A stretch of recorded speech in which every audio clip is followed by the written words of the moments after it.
La rhétorique et l'éloquence sont des domaines qui sont apparus au moment de la Grèce antique, soit il y a environ 30 siècles. Ouais, à ce niveau-là, on n'est plus à 3-4 siècles près. Et dans toute cette période, il y en a des histoires à raconter. Donc aujourd'hui, on va faire un jeu ensemble. 6 anecdotes, 5 vraies, une fausse, mais... laquelle est la fausse? Je suis Jean-Corentin Poisson, coach, enseignant et formateur en art oratoire et rhétorique, et aujourd'hui, je te présente 5 anecdotes insolites sur l'art oratoire et la rhétorique.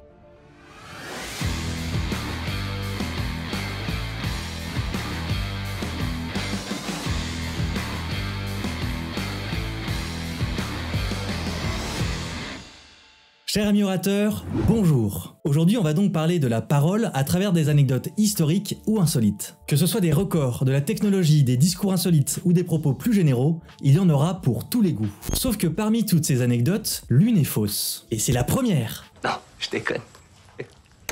Bon ok, ça peut être n'importe laquelle de ces histoires, aussi incroyables les unes que les autres. Et ta mission, si tu l'acceptes, ça va être de me dire en commentaire celle que tu penses que j'ai inventée moi-même. Et en fin de vidéo, je te donnerai la réponse. Bah oui, sinon ça n'a pas vraiment grand intérêt. Alors attention, c'est parti. C'est parti. Je le dis souvent sur cette chaîne, un discours, ça ne doit pas être trop long. Et ça, il y a un mec qui l'a pas bien compris, et c'est lui.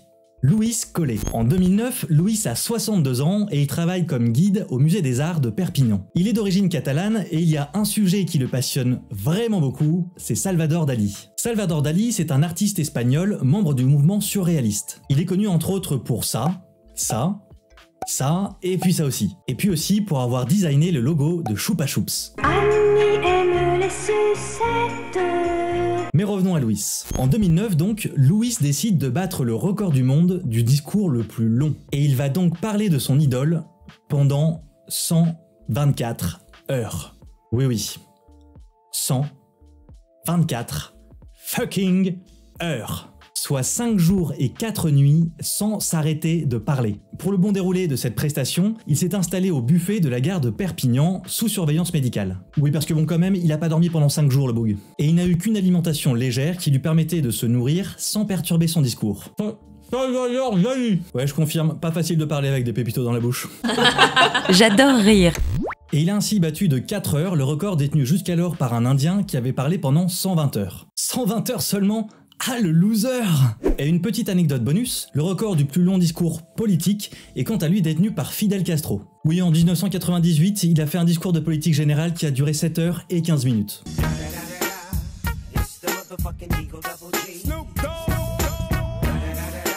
L'histoire ne nous dit pas si les gens l'ont écouté simplement parce qu'il parlait bien ou parce qu'il y avait un léger risque d'effet secondaire du type balle dans la tête si on ne l'écoutait pas jusqu'au bout.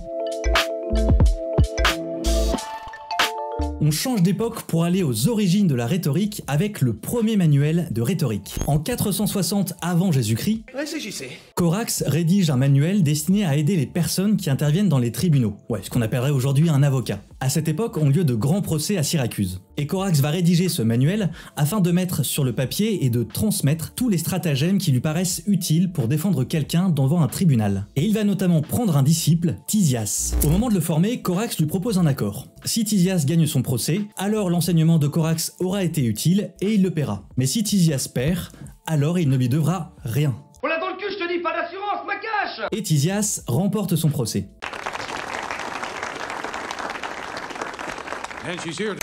Mais quand Corax vient récupérer son dû, Tisias lui rétorque la phrase suivante. Soit je suis un bon rhéteur et je peux donc te persuader que je ne te dois rien, soit je ne le puis, c'est que je suis un mauvais rhéteur et cela implique que tu m'as mal formé, donc je ne te dois rien non plus.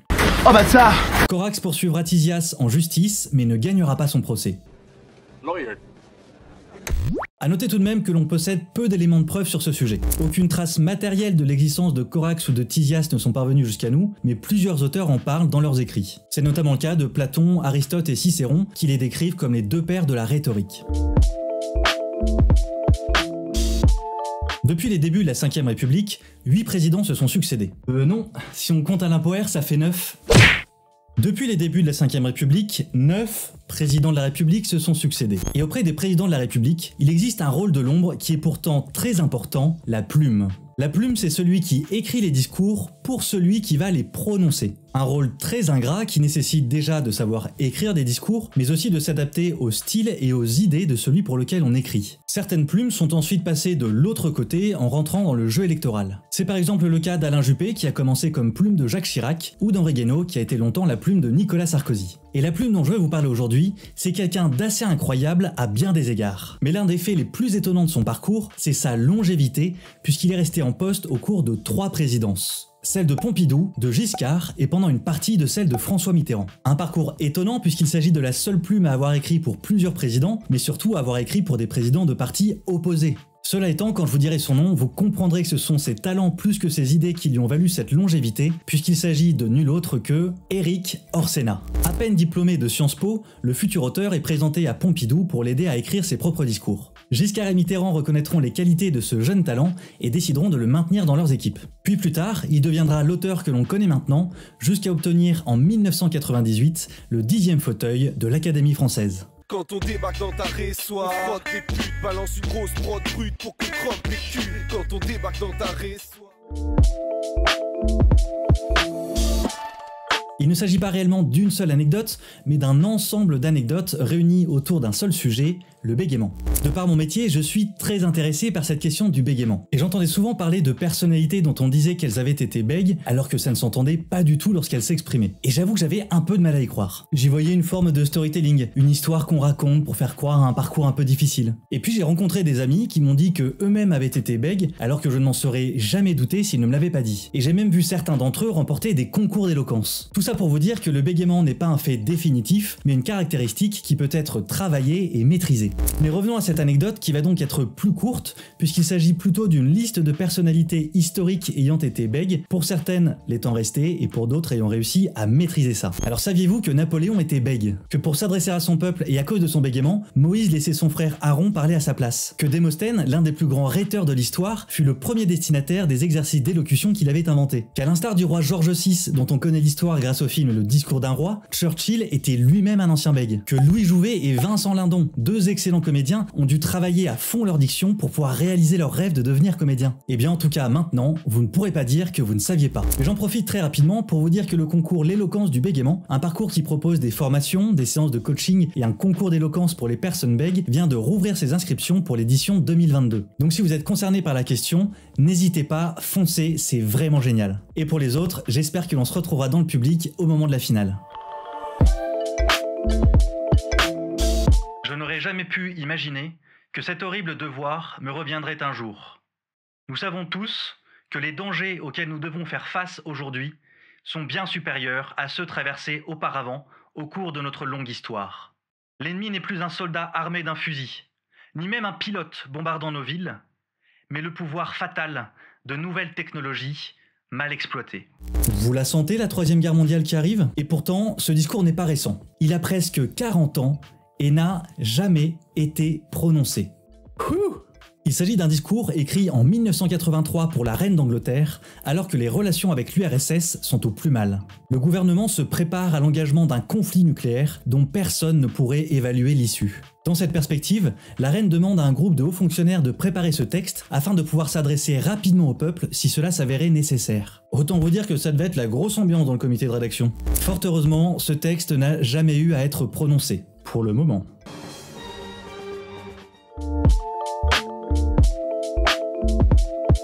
Un robot qui prononce un discours, jusque-là je n'en connaissais qu'un seul. Oh mère, c'était le don que vous portâtes, ces draperies. Mais un autre robot est venu s'adresser à l'humanité et plus précisément à l'ONU, Sophia. Créé par Hanson Robotics à Hong Kong, ce robot est venu échanger avec les membres de l'ONU en 2017 au sujet des nouvelles technologies. Après un discours de plusieurs minutes, le robot a été interviewé par Amina Mohamed, secrétaire générale adjointe de l'ONU. Dotée du logiciel d'intelligence artificielle MindCloud, elle peut ainsi tenir une conversation en maintenant des comportements proches de celles des interactions humaines. Ses inventeurs l'ont conçu de sorte que ses expressions faciales, ses mouvements et même son humour soient proches des comportements humains. I wonder if I would like to watch Terminator. What do you think? Je sais pas vous, mais je trouve ça un poil effrayant moi. Et voilà, on arrive à la fin de cette vidéo, alors je te laisse quelques secondes pour que tu me dises en commentaire, selon toi, laquelle de ces anecdotes est fausse ? Le record de Louis, l'attaque de Corax, la longévité d'Orsena, le bégaiement de Napoléon, le discours de l'Apocalypse ou le speech de C3PO. Et pendant que tu écris ça, je te fais une promesse, te raconter une anecdote en bonus qui sera proche de l'anecdote qui est fausse. C'est bon? T'as laissé ton com? Ok, donc je peux te le dire, l'anecdote qui est fausse est... la troisième. Eh oui, personne n'a réellement officié comme plume pour plusieurs présidents, et encore moins pour des présidents de barre opposée. En revanche, Éric Orsena a bien été plume, mais uniquement pour François Mitterrand. Et pour l'anecdote supplémentaire, c'est que Georges Pompidou a été le seul président de la 5ème République à ne pas avoir de plume. Quand Charles de Gaulle a été élu président, il a demandé à ce qu'on lui trouve, je cite, un normalien qui sache écrire. C'est tombé sur Pompidou qui est resté sa plume pendant quelques temps avant de devenir ministre puis président et a décidé de ne pas prendre de plume. Cette fois-ci on arrive vraiment à la fin de la vidéo. J'espère que ce nouveau format t'a plu, si c'est le cas dis-le moi en commentaire et j'essaierai d'en refaire. Et d'ici là, n'oublie pas les 3 clés pour développer une parole impactante et convaincante, étudier, observer et pratiquer. Salutations chers amis et à la prochaine.